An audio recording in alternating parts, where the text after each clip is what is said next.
Welcome back. This is C253C and this will be lecture 12. We'll be continuing with our discussion of Atmega 328 AVR microcontroller family. In last class we discussed some of the instructions that are used in AVR microcontrollers.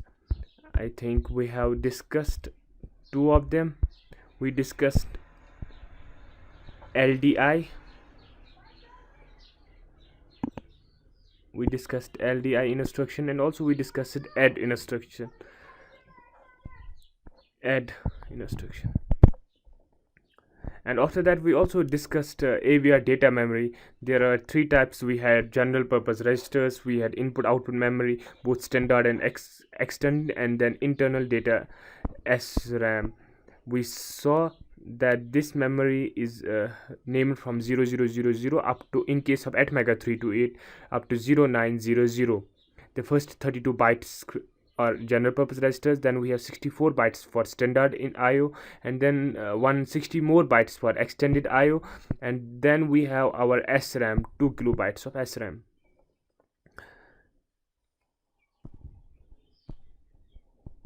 Today we will be discussing some more instructions that are used in Atmega 328 or generally in any of the AVR family, and these instructions will primarily be about how data memory is used to store and retrieve data.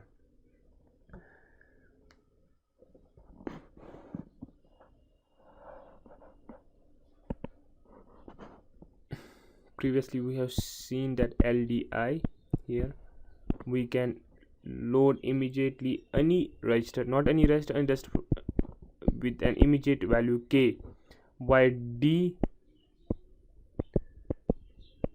ranges from register 16 up to 31. And also we have discussed add, which in fact can add contents of any two registers and store in the destination register. Here D and R can be any of the 32 general purpose registers.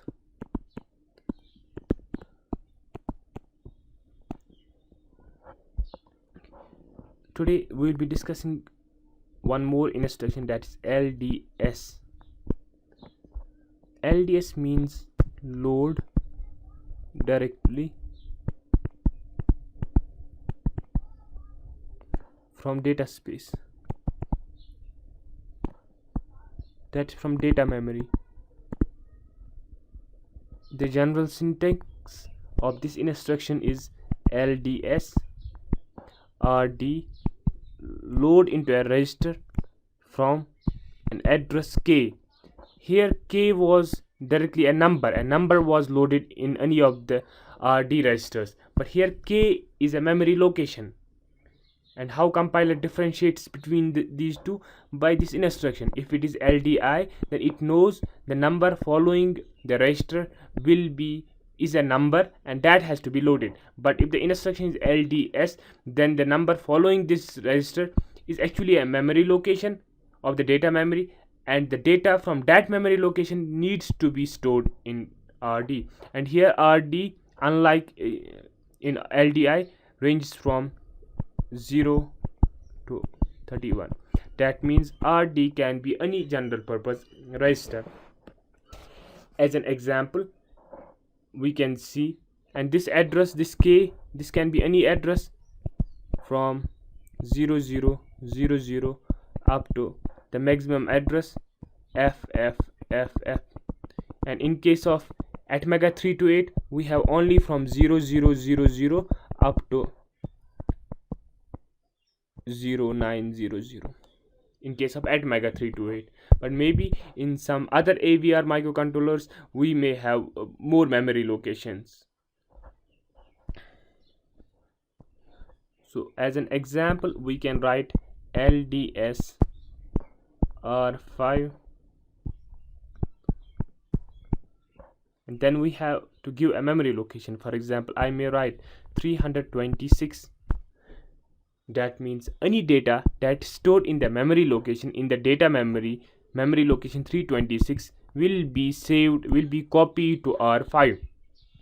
Or I can also write something like this: LDS R6 0x400.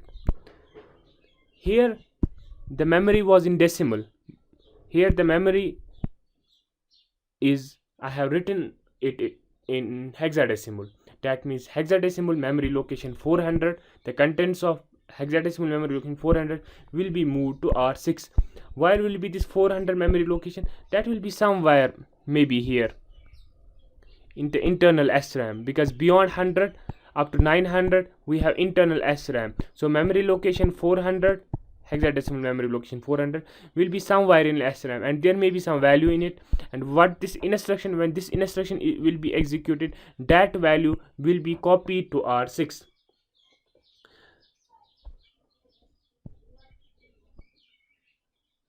For example, we have some values in memory locations 300 and 301, and we need to add them. How can we add them? We can simply write LDS or not. These are in hex 0x300, and then I can write LDS R1 0x301. What I needed to do, I needed to add the contents of memory locations 300 and 301 and store them somewhere. So how I will do it? I will save these, save the contents of these memory locations in two different registers, in two different general purpose registers. I saved the contents of memory location 300 into R0 and 301 into R1. Now I will add the contents of R0 and R1, add, and save the result maybe in R0. So this is about LDS. We have another instruction that's actually reverse of LDS. It's SDS.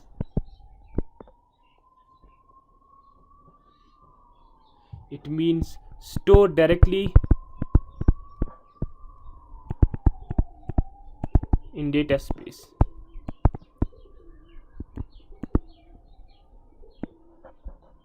The general syntax is STS, store in a memory location K the contents of register RR. For example, after adding these two numbers, I wanted to store the result in memory location 302. So the result in R0 is in R0. So I might have written STS 0 cross 302 R0. So the first instruction here will load the contents of memory location 300 in R0. The second instruction will load the contents of memory location 301 in R1. The third instruction will actually add the contents of R0 and R1, that's the contents of 300 and 301 memory location, and store in R0. The fourth instruction will save the sum, that's the contents of R0, because sum was saved in R0, to the memory location 302. So that's SDS KR0. We have some other instructions also. For example, we have move.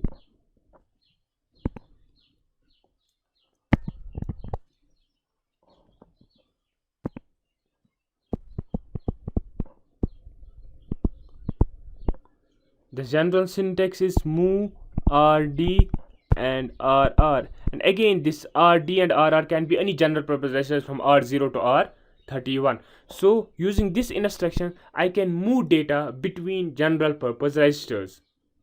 So we have three instructions for moving data or for storing data. We discussed LDI, that's used to store directly some value into some register. Then we have LDS, it's used to store some data from some memory location into any general purpose registers. And then we have move. Move instruction here is used to move the data or to copy the data from one general purpose register to another general purpose register. For example, if I need to immediately move a number maybe 0xFF into R0, but I can't write LDI R0 0xFF, because this is illegal. The architecture of AVR microcontrollers don't allow this. I can directly move the data, some immediate data, into register or not. I can only move some immediate data into registers R15 to R31. So what I will do, I can alternatively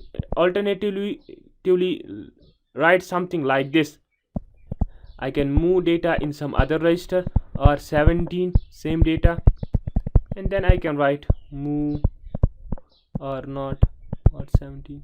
In the first step, I will be storing this FF in R17 and then copying the data of R17 to R0.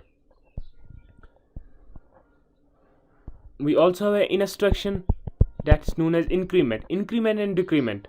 We have INC RD. Again, this register can be any general purpose register from R0 to R31. What does this instruction do? It actually increments the value of RD by 1. That means when this instruction will be executed, RD will have a new value that will be equal to previous RD value plus 1. Similarly, we have decrement. RD. That will decrement the value of RD by 1. That means RD will have the value that will be equal to previous RD value minus 1. We have a subtraction instruction.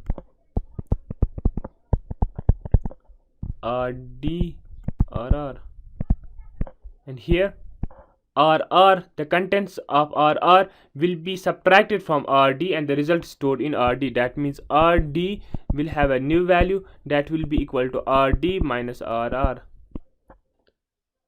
We also have an instruction that's known as clear. RD, it will clear the contents of RD, that it will store 0000 into RD. We also have a register that's known as complement RD. It will actually do once complement of the contents of RD and save the result in RD. So these are some of the instructions. There are other instructions also that are used in Atmega 328. In the course of this chapter, or maybe other chapters, we'll be discussing more instructions also. These are some of the basic instructions. We have discussed LDI, LDS, we have discussed LDI, LDS, STS, and move, 4 instructions for movement of data. Then we have also discussed some arithmetic instructions like add, like subtract, like increment, decrement, clearing, and complementing. So 4 data transfer instructions: LDI, LDS, STS, and move. And then we have also discussed 6 arithmetic instructions: add, subtract, increment, decrement, clear, and complement. Okay. So next, let's discuss about Avr Status Register. Avr Status Register.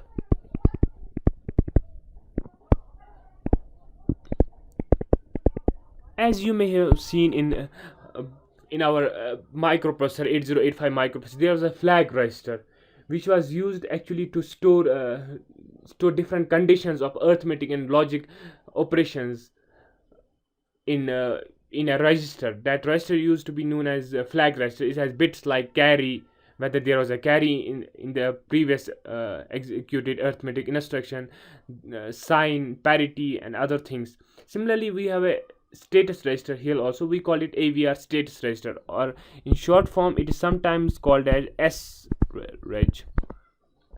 Again, it's an 8-bit register.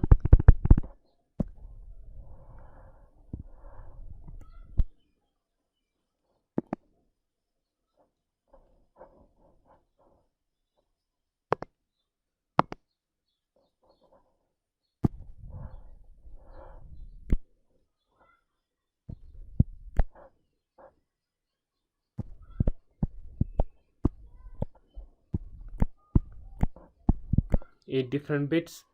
We have a carry bit, we have a 0 bit, we have a negative bit, we have a overflow bit, we have a sign bit, we have a half carry bit. These are more or less similar to the 8085 microprocessor bits. And then we have something that's known as global interrupt enable, and T, bit copy storage. Some of these bits are used as flags like carry, 0, negative, overflow, sign, and there are two bits which are not used for flags, I and T. I stands for global interrupt enable and T for bit copy storage. What exactly is the function of these two bits we will be discussing in subsequent lectures. For now we will be discussing about these 6 bits. C, you may be remembering, is for carry flag. That means if there's a carry out of D7, if there's a carry in an arithmetic or logic operation, this flag is set. If there is not a carry, this flag is cleared. Simple. And then there is a Z, 0 flag.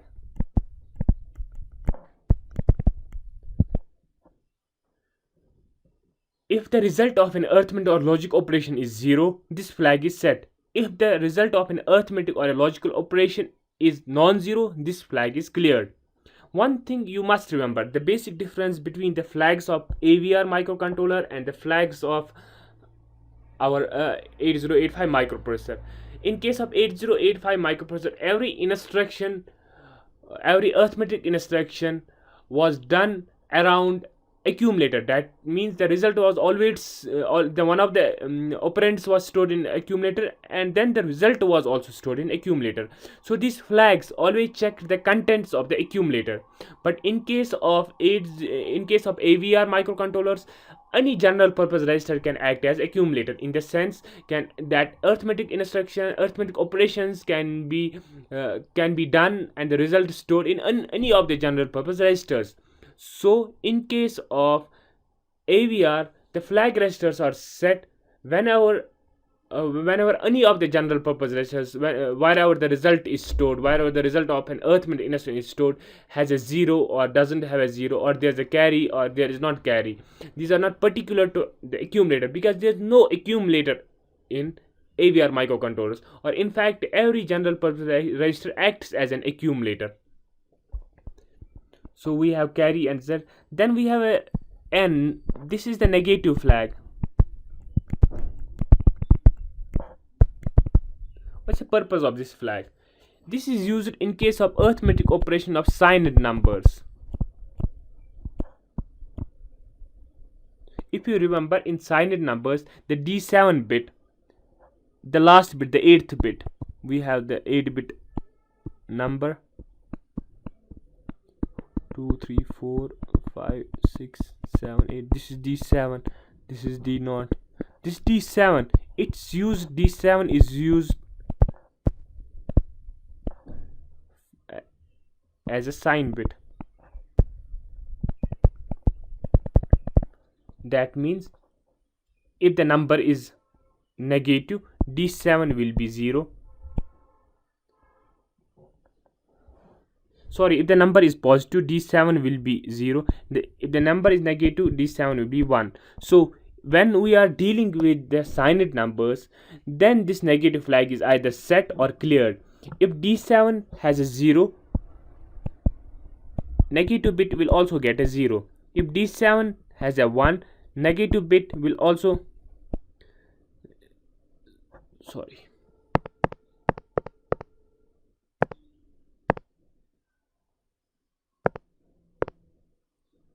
negative bit will also get a 1.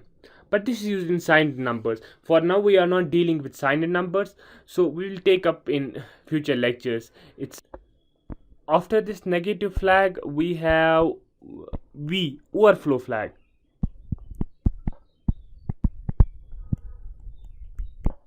Again, this is only used in case of signed numbers, because in case of signed numbers we have, since D7 is used as a sign bit, therefore we only have D0 to D6.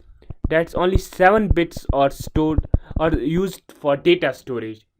So during their arithmetic or logic operations, if there is a carry out of D6 bit, that means the last bit, this overflow flag is set. It's similar to the carry flag. But in case of carry flag is used in non-signed numbers, unsigned numbers. So there may be a error. There may be an error only when there's a carry from out of D7 bit. But in case of in case of signed numbers, where we only have 7 bits for data storage, and the 8th bit is used as a signed bit. So if there's a carry out of D6 bit, that's the 7th bit, this overflow flag is set. That means overflow flag actually indicates an error, or that the result of an arithmetic or logic operation is greater than what can be stored in the register. And then we have sign bit. This again will be discussed in future lectures, because it again is related to the arithmetic operation of signed numbers only. Here you can remember that this bit is set when we have a 1, when negative flag and overflow flag n and v are different. Only then this bit is set. That means we do an exclusive OR between n and v, and the result is stored in sign bit. And then we have h, the half carry bit, what we called as auxiliary carry in our 8085 microprocessor. This is set when there's a carry from D3 to D4. And then there are 2 more bits, I and T and I. T stands for bit copy storage, and I for global interrupt enable. We'll be discussing these in future lectures. You may be remembering that these flag bits are actually used for decision making, for loops, for conditions, for conditional jumps. These flag bits are used for these things. The next chapter we are going to discuss in this class is Avr Data Format.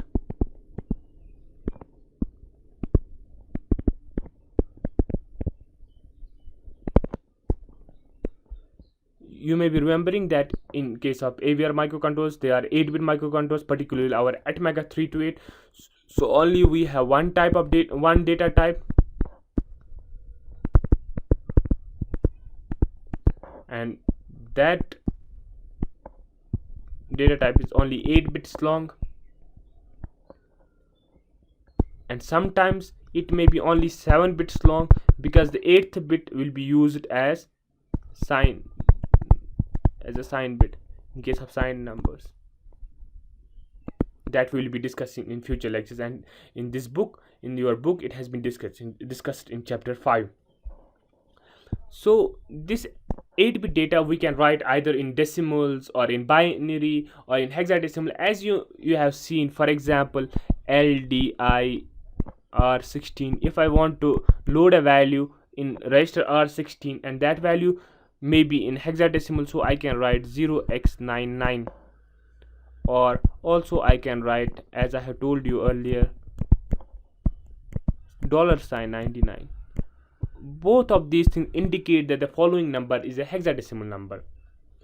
If I want to load same value, but I want to write the number in binary, so the binary of 99 hexa will be 1001 for the first 9 and 1001 for the second 9. So I can write LDI R16 0B. I have, instead of 0x, I have to write 0B, then the number 1001 1001.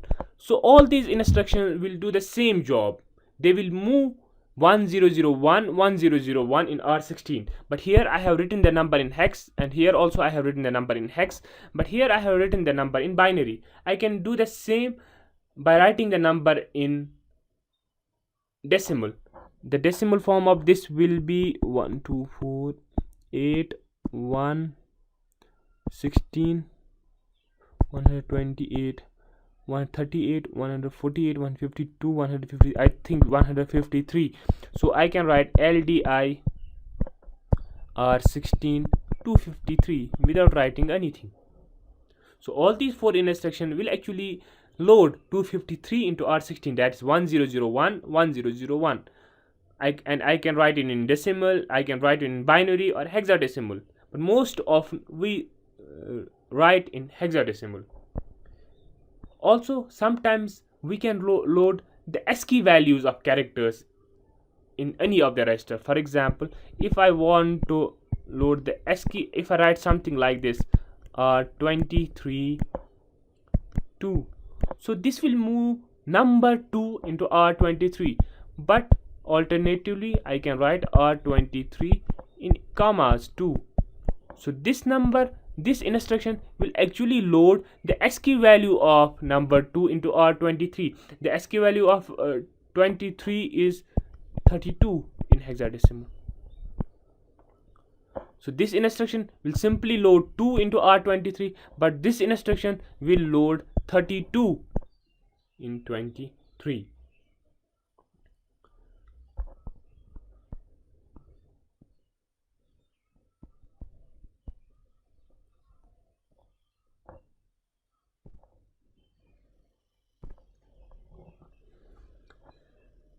Let us discuss one more topic in this class, that's known as assembler directives.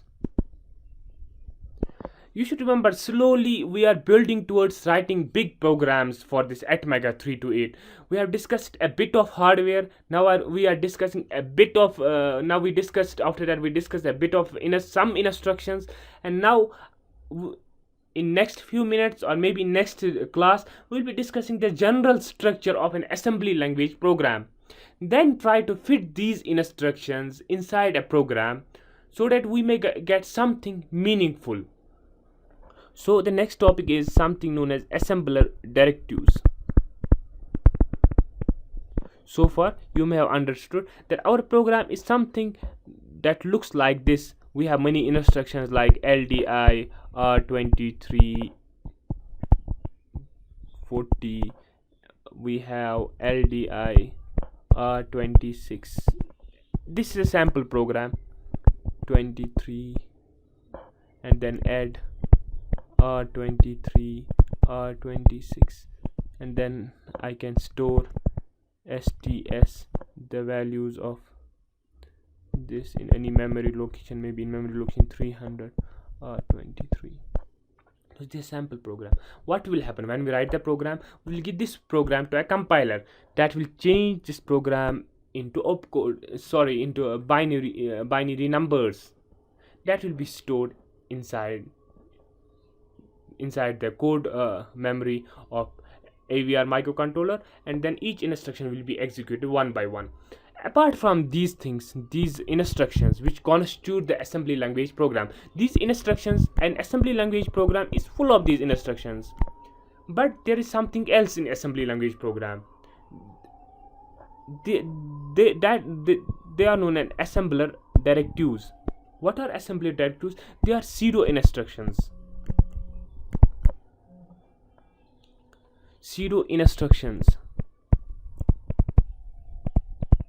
In the sense, they are not actually instructions that need to be executed, but they are commands to the assembler to do something. For example, like we have seen in 8085 microcontroller, we had something like org. We used to write org 0h. It used to tell our compiler that the first instruction will be stored at the memory location 000. But this instruction will not be executed by the compiler. In fact, this instruction will not be written inside the code memory of any microprocessor or any microcontroller. But this is just to tell it that the first instruction will start from 0000 memory location. Or also there used to be an instruction or a pseudo instruction known as end that used to say that the program ends here. Okay, similarly we have some pseudo instructions in Avr microcontroller. We have something known as .org. That's usually the first instruction of every program, and it tells the compiler why to store the first opcode, why to store the first instruction inside the memory. We have something known as equate, equate. This is actually used to equate a constant to some label. For example, there are some constants, some numbers that need to be used repeatedly in program, and sometimes they need to be changed.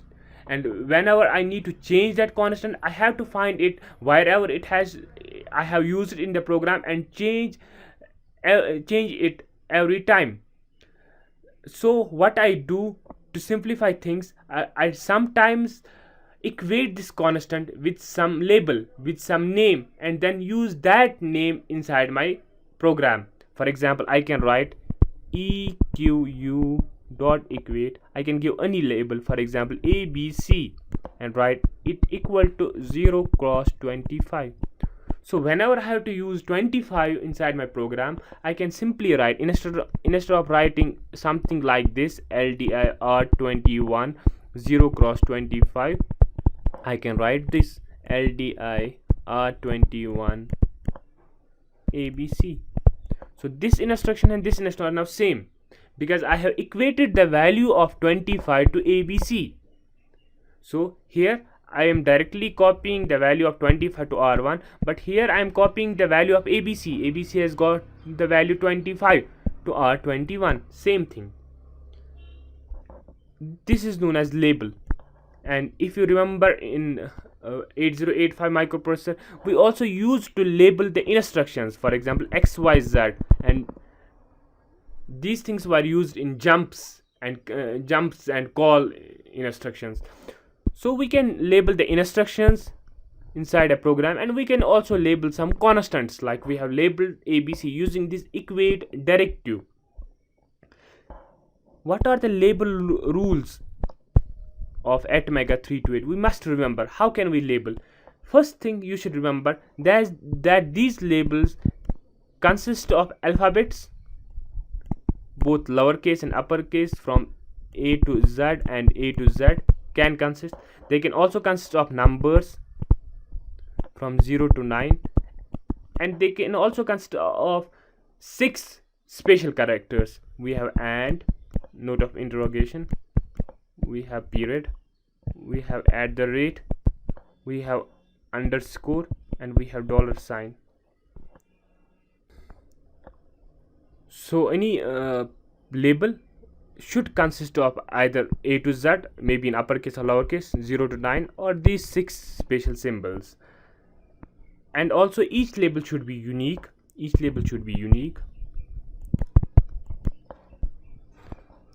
And also each label, the first character should always be in an alphabet only. It can't be a number, it can't be a special symbol.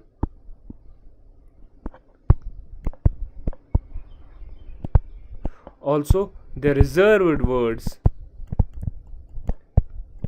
that's the words we use for mnemonics, or maybe some other words like increment, like add, like LDI, they should not be used for labels, for naming the labels. So we have 4 conditions. These labels should be consist of alphabets plus numbers plus 6 special symbols, any of these 3, and then this should be unique, and the first character should always be an alphabet, and the reserved words like the mnemonics should not be used for naming of labels. So I think that's it for today. In next class we'll be discussing some more instructions, and also maybe we'll be discussing some arithmetic instructions, and how some arithmetic instructions they change the status of Avr registers. We will be doing some examples on that.